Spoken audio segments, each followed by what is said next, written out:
સોલંકી અને ચુડાસમા વંશજોના શાસનના સાક્ષી બનેલા જૂનાગઢ શહેરે અંગ્રેજો અને અંતિમ નવાબી શાસનનો યુગ પણ જોયો છે। જૂનાગઢનો સમૃદ્ધ ઇતિહાસ આજે પણ શહેરમાં જોવા મળતી શિલ્પકળા, સ્થાપત્યના સ્મારકો, બેનમૂન ધરોહરો, ઐતિહાસિક પ્રાચીન ઇમારતો, કિલ્લાઓ, વાવો અને અન્ય બાંધકામોમાં જોવા મળી જાય છે।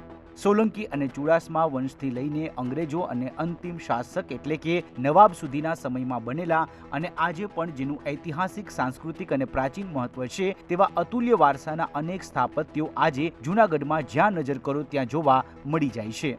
રંગમહેલથી લઈને આઈના મહેલ, તાજ મંજિલ, મહાબત મકબરો, બાઉદીન કોલેજ, દિવાન ચોકમાં આવેલી ઐતિહાસિક ઇમારતો, રેલવે સ્ટેશન, સર્કિટ હાઉસ આ એવા સ્થળો છે કે જે એક સમયે જૂનાગઢ રજવાડામાં ખૂબ જ મહત્વના સ્થાનો ગણાતા હતા, જેને પ્રાચીનતમ વારસા તરીકે આજે પણ લોકો ઓળખે છે। પછી ભલે અહીં આજના સમયમાં કોઈ અન્ય વ્યવસાય અથવા તો સરકારી કચેરીનું કામ શરૂ હોય, પરંતુ આવી તમામ ઇમારતોમાં પ્રવેશતાની સાથે જ હજારો વર્ષ પૂર્વેનો જૂનાગઢ અને ભારતનો જાજરમાન ઇતિહાસ નજર સમક્ષ તરવરી ઉઠે છે। હવે આ વારસાને બચાવવા માટે જૂનાગઢના સ્થાનિક લોકોએ એક ખાસ પ્રકારનું અભિયાન શરૂ કર્યું છે। મહત્વ છે હેરિટેજનું, એ ખરેખર જે છે ને આનામાં ઊંડા ઉતરવાની જરૂર છે।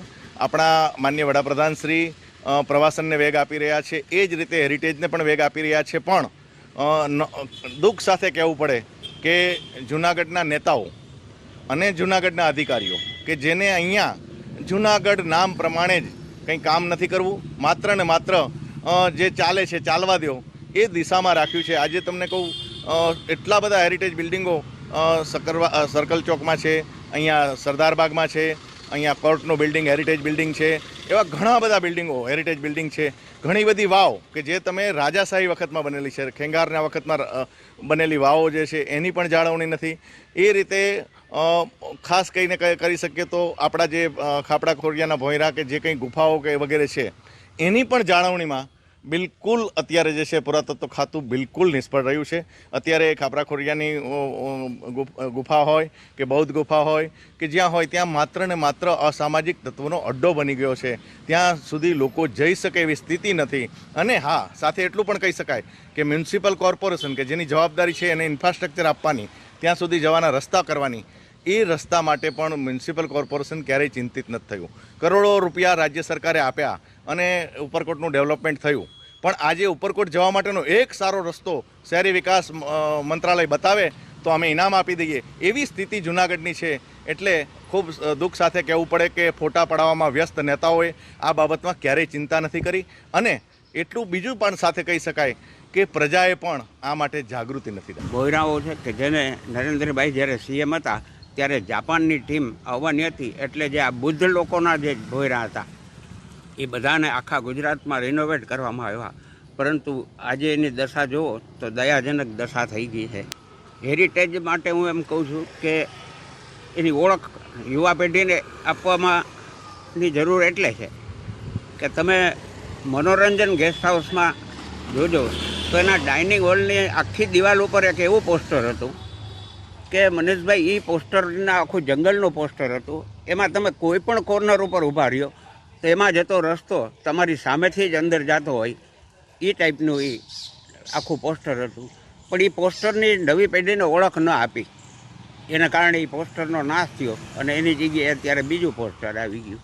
તો હેરિટેજ છે એ આપણી ધરોહરની ઓળખ આપણે જ આપણી નવી પેઢીને આપવી પડે અને તો જ એની જાળવણી થાય। તંત્રએ પણ આ બાબતમાં ધ્યાન 100% આપવું પડે। આપણે સારા કામને અટકાવવા નથી માગતા, પરંતુ જેમ એજી સ્કૂલ અને આપણી જે હોસ્પિટલનું બિલ્ડિંગનો નાશ થયો એવો દરેક બિલ્ડિંગનો નાશ ન થાય એવી મારી ઈચ્છા છે। બીજું કે તમને હેરિટેજમાં તમને કહું તો અધ્યાપન મંદિર અને આ સરદારબાગમાં જ્યાં આપણે ઊભા છીએ ત્યાં આરસના હોજ હતા। આ હોજ અત્યારે તમને ક્યાંય જોવા નહીં મળે। ટ્રેઝરી બિલ્ડિંગની અંદર એની જે સીલિંગ હતી એ સીલિંગ છે એની અંદર જે કેનવાસના પેઇન્ટિંગ હતા એ અદ્ભુત પેઇન્ટિંગ હતા, એ પણ આજ જોવા નહીં મળે। એનું કારણ એક જ છે કે આપણે જાગૃત નથી અને આ જાગૃતિ માટે દરેકે બહાર નીકળવું જ પડે। સરકારની ઉદાસીન નીતિ અને પ્રાચીન વારસાની જાળવણી અને તેને આગળ વધારવાની ઈચ્છા શક્તિ લોકોમાં મરી પરવારી છે।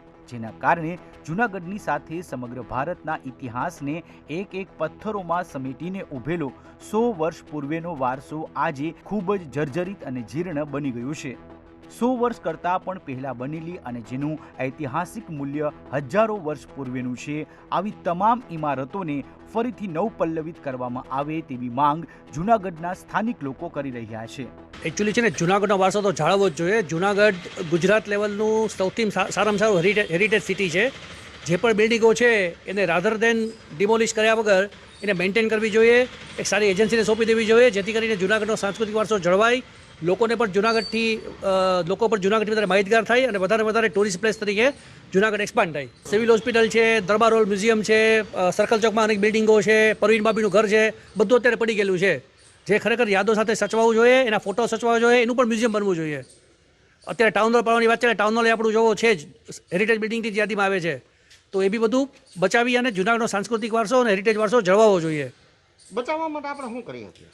જો આંદોલન કરાયું છે નહીં બતાવવા માટે કરીને, પણ કોર્પોરેશનના દરેક સત્તાધીશોને વિનંતી કે એક સારી એજન્સીને કામ સોંપી દે અથવા સારા એવા માણસો રાખે કે જે આ બધી વસ્તુમાં માસ્ટર ખરેખર હોશિયાર હોય અને વસ્તુનું ટૂંકા સમયમાં સારું એવું રિપેરિંગ કરી અને એને લોકો સમક્ષ પાછું ખુલ્લું મૂકી શકે। જૂનાગઢ એટલે એક એવી જગ્યા છે કે જ્યાં સળંગ ઇતિહાસ મળે છે અને કરુણતા એ છે કે આજે સળંગ ઇતિહાસ નેસ્તો નાબૂદ થઈ રહ્યો છે। આપ નવાબની ઇમારતો જુઓ, આપ રાખેંગારની ઇમારત જુઓ કે બાઉદીન કોલેજ જુઓ, દરેક જગ્યા ખંડેર થતી જાય છે દિવસે દિવસે। ખંડહર બતા રહા હૈ કે ઇમારત કભી બુલંદ થી। આ ખંડેરો જોઈને એમ થાય કે એક દિવસ આનો જમાનો હતો અને એ ઇમારતો જે અત્યારે ખંડેર છે એ રોઈને કહે છે કે મારો એક જમાનો હતો, કોણ માનશે? મોહતાજના કથાનો હતો, કોણ માનશે? તો વિચારીએ ક્યાંક આની વિશે ગંભીર રીતે તંત્રએ, લોકોએ જાગૃત થવું પડશે અને આપણી જે અસ્મિતા છે એને ઉજાગર કરવા માટે કંઈક ને કંઈક પ્રયત્નો તાત્કાલિક ધોરણે બહુ કરવા પડશે, તો જ જૂનાગઢ મોટા લેવલે, આગળ લેવલે જીવંત રહેશે અને લોકોના હૃદયમાં અંકિત રહેશે। એક સમયે જૂનાગઢ જીવંત પ્રાચીન વારસાના શહેર તરીકે સમગ્ર દેશમાં એક આગવી ઓળખ ધરાવતું હતું। શહેરમાં આવેલી પ્રાચીન અને જર્જરિત થઈ ગયેલી ઐતિહાસિક ઇમારતોની જાળવણીને લઈને હવે જૂનાગઢના નાગરિકો આગળ આવ્યા છે। ઐતિહાસિક સ્મારકો અને ભવ્ય વારસાનું જતન થાય અને નવી પેઢી જૂનાગઢની સાથે ભારતના પ્રાચીનતમ ઇતિહાસને હજારો વર્ષ પછી પણ જાણી અને માણી શકે તે માટેની વ્યવસ્થા થાય તે માટેની ઝુંબેશ શરૂ કરી છે। જૂનાગઢથી મનીષ ડોડિયાનો અહેવાલ, ETV ભારત।